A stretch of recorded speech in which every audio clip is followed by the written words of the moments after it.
Good morning, folks. It's Tim again from Anglia. I thought I'd just do a really short video of my latest car I just brought it all the way down from stall. This is a 1938 7W Ford, or Ford 10, I think is the other name they were called. This vehicle is before the Prefect and Anglia name, before Ford started using them. They're pretty cool in the front end here. They've got the 3-bar style grille, the headlights on top of the guards. Still got the original front lenses, which is incredible. These just run the 10 horsepower sidey and 3-speed box, mechanical brakes, so they're pretty sort of primitive sort of car. But for 1938, that's what we sort of got. It's really original. As you can see, it's got the nice Bakelite dash.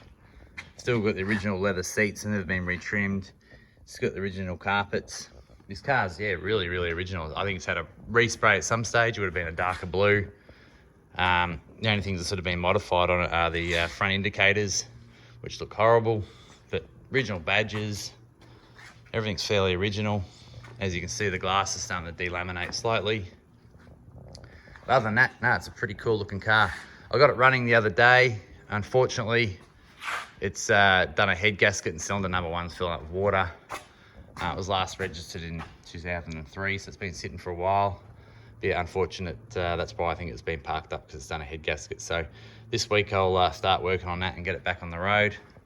I was going to keep this car because it's so cool, but I think I'm actually going to sell it because I just don't have room to store it indoors and it deserves to be inside. But thanks for watching, and I know it's a little bit different to what I normally purchase, but it's still a Ford, and if we didn't have these, we wouldn't have Anglias. So thanks guys, bye.